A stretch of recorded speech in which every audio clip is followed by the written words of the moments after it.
Good morning viewers and readers. I Ajay Kumar Singh welcome to all of you in my channel Gulcracks, in which today I am going to present first video which is delivery of voice sector. And my dear student and readers, I have a request to you that please try to gain and receive each and every elements very carefully. तो मेरे प्रिय दर्शकों, पाठकों, मित्रों, बंधुओं, मैं अजय कुमार सिंह आप सबको अपने चैनल में स्वागत करता हूं। दोस्तों, आज मैं आपके लिए पहला ग्रामेटिकल आइटम वॉइस पढ़ाने जा रहा हूं, जिसका डिलीवरी मैं आप सबके समक्ष कर रहा हूं। तो please pay your attention to my study. Welcome. तो दोस्तों, आज मैं वॉइस बता रहा हूं। वॉइस का मतलब होता है वाच्य। अब सोचिएगा वाच्य का हिंदी क्या होता है। तो वाच्य का हिंदी होता है माध्यम। वाच्य माने माध्यम, ठीक है। तो ग्रामर में ऐसा कोई भी एलिमेंट नहीं है, ग्रामर में ऐसा कोई भी चीज़ नहीं है जिसका परिभाषा न हो, डिफिनीसन न हो। एंड यू नो बेटर कि बिना डिफिनीसन का कोई भी चीज़ नहीं पढ़ना चाहिए। तो चलिए सबसे पहले हम वॉइस का डिफिनीसन जानते हैं। तो देखिए इसमें लिखा है डिफिनीसन। तो डिफिनीसन का हिंदी होता है परिभाषा। डिफिनीसन माने क्या होता है? परिभाषा होता है। तो देखिए क्या लिखा है, द सिस्टम अर्थात वह पद्धति। ऐसे तो दी का कोई अर्थ नहीं होता है, बट उसका प्रायोगिक अर्थ होता है, जैसे वह, ठीक है। तो द सिस्टम वह पद्धति बाय व्हिच जिसके द्वारा द सप्रीमेसी ऑफ सब्जेक्ट कर्ता का प्रधानता एंड ऑब्जेक्ट और कर्म का प्रधानता इज एक्सप्रेस्ड व्यक्त किया जाता है अल्टरनेटली। अल्टरनेटली का मतलब होता है बारी बारी से। इज कॉल्ड, इज कॉल्ड का मतलब होता है कहलाता है। Is called voice. इसको अगर सही माने में सही सिस्टम में पढ़े तो इसका अर्थ होगा वह पद्धति जिसके द्वारा कर्ता तथा कर्म की प्रधानता बारी बारी से व्यक्त किया जाता है, वह वॉइस कहलाता है। हिंदी मीडियम लिखा हुआ है वह पद्धति जिसके द्वारा कर्ता तथा कर्म की प्रधानता बारी बारी से व्यक्त किया जाता है, वह वॉइस यानी वाच्य कहलाता है। नोट, नोट का मतलब होता है महत्वपूर्ण बात। नोट माने विशेष बात। तो देखिए लिखा है there are 3 kinds of voice. यहाँ जो देयर आया है वो डमी है। डमी का मतलब उसका कोई अर्थ नहीं है। तो आर का मतलब होते हैं, 3 का मतलब 3, काइंड्स का मतलब प्रकार। तो there are 3 kinds of voice. Voice के 3 प्रकार होते हैं। पहला एक्टिव वॉइस यानी कर्तावाच्य, दूसरा पैसिव वॉइस यानी कर्मवाच्य, और तीसरा यानी क्वेसिव वॉइस भाववाच्य। तो हम यहाँ पर ये जान गए कि वॉइस 3 प्रकार के होते हैं। अब हम चाहेंगे कि सबको डिफाइन किया जाए, सबको बारी बारी से डिफाइन किया जाए, ओके, परिभाषित किया जाए। एक्टिव वॉइस, तो क्या लिखा है ध्यान देना है। Active voice is one. Is one का मतलब वह होता है। इज वन माने वह होता है। एक्टिव वॉइस इज वन कर्तावाच्य वह होता है, इन व्हिच जिसमें the subject is prominent. The subject is prominent.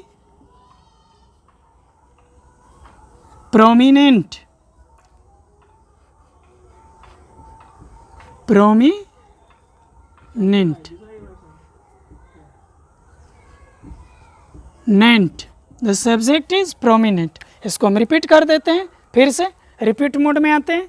लिखा है एक्टिव वॉइस यानी कर्तावाच्य, इज वन वह होता है, इन व्हिच जिसमें the subject is prominent. Prominent माने प्रधान होता है, जिसमें कर्ता प्रधान होता है। जैसे, सचेज का मतलब जैसे। राज इट्स मैंगो, राज आम खाता है, या आई एम रीडिंग मैं पढ़ रहा हूँ। देखिए ग्रामर जो है, व्याकरण जो है, उसमें स्पष्ट लिखा गया है कि जो शब्द वर्ब के पहले आएगा उसी को प्रधान माना जाएगा। ध्यान देना है, जो शब्द वर्ब के पहले आए प्रधान उसी को माना जाएगा। जैसे राज इट्स मैंगो, ये इट्स जो है ये मेरा वर्ब है। क्या है? वर्ब। और वर्ब के पहले क्या है? राज, जो कि सब्जेक्ट है। इसलिए मैं कह सकता हूँ ये वाक्य कर्ता प्रधान है। क्यों? क्योंकि इसमें कर्ता ही वर्ब के पहले आया है। दूसरा एग्जाम्पल लेते हैं, आई एम रीडिंग। तो एम और रीडिंग दोनों ज्वाइंटली कंबाइनली यानी संयुक्त रूप से क्या है? वर्ब हैं। एम ऑक्सिलरी वर्ब है तो रीडिंग मेन वर्ब है। एक सहायक क्रिया है, एक मुख्य क्रिया है, लेकिन है तो वर्ब, दोनों है तो वर्ब ना। तो वर्ब के पहले क्या है? सब्जेक्ट है, यानी ये भी कर्ता प्रधान वाक्य है। फिर यहाँ एक नोट पॉइंट बनता है, एक नोट पॉइंट, नोट को हमेशा ध्यान से पढ़ना चाहिए। क्या लिखा है? एक्टिव वॉइस यानी कर्तावाच्य transitive verb.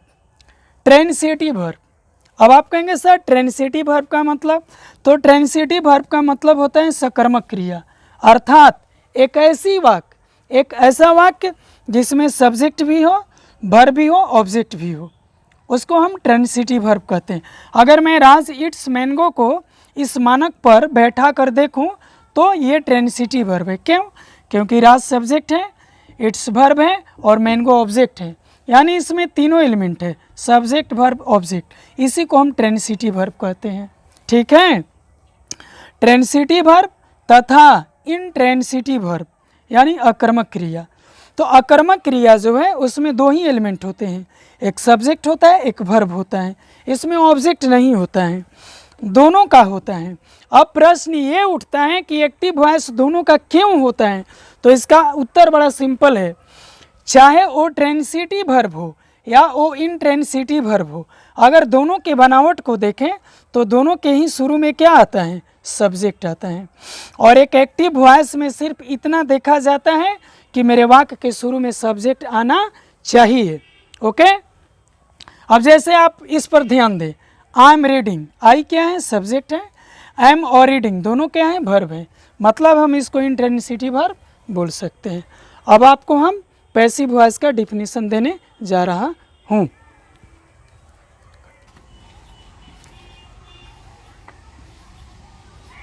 Passive voice, passive voice is one, मैंने क्या बोला? मैंने ये बोला कि इज वन का मतलब होता है वह होता है। ठीक है, वह होता है। Passive voice is one in which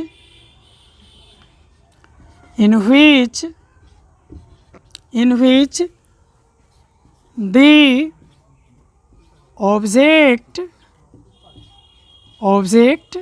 is prominent. The object is prominent. The object is prominent. अब हम इसको हिंदी मीडियम में लिखेंगे, या इसको आपको हिंट देकर मैं पढ़ा दे रहा हूँ। ठीक है, लिखा है पैसिव वॉइस यानी कर्मवाच्य इज वन। पैसिव वॉइस यानी कर्मवाच्य इज वन वह होता है इन व्हिच जिसमें the object is prominent. The object is prominent, कर्म प्रधान होता है। पैसिव वॉइस वह होता है जिसमें कर्म प्रधान होता है, सच एज जैसे, जैसे सचेज का मतलब होता है जैसे। A mango is eaten by Raj. A mango is eaten by Raj. अगर आप वाक्य का विश्लेषण करेंगे, एनालिसिस करेंगे, तो पता चलेगा, ठीक है, कि ए मैंगो जो है ऑब्जेक्ट है। ए मैंगो क्या है? ऑब्जेक्ट है। अब प्रश्न ये उठता है कि मैंगो को क्यों प्रधान माना जाए, क्यों मैंगो को प्रधान माना जाए? तो हमने आपको पहले ही बताया था और पुनः बता रहा हूँ कि व्याकरण का ऐसा रूल है, ग्रामर का ऐसा रूल है कि जो भी शब्द वर्ब के पहले आएगा उसी को प्रधान माना जाएगा। तो यहाँ वर्ब के पहले क्या है? ए मैंगो है जो कि ऑब्जेक्ट है। तो मैं कह सकता हूँ कि ये वाक्य ऑब्जेक्ट प्रधान है, अर्थात पैसिव वॉइस है। एक नोट पॉइंट पर ध्यान देते हैं, नोट पॉइंट पर ध्यान देते हैं। पैसिव वॉइस अर्थात कर्मवाच्य केवल ट्रांसिटिव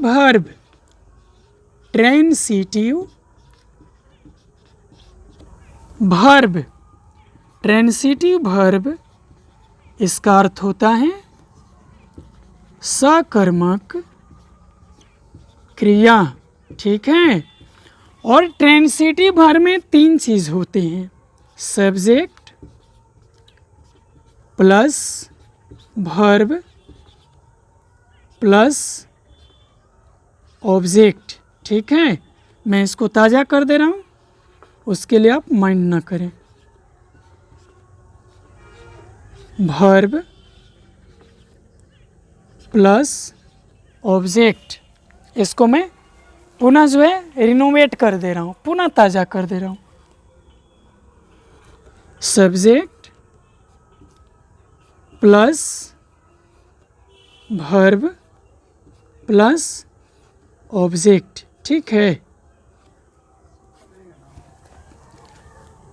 का ही बनता है, का ही बनता है। यानी पैसिव वॉइस जो है वो केवल ट्रांसिटिव वर्ब का बनता है, इनट्रांसिटिव वर्ब का नहीं बनता है। क्यों?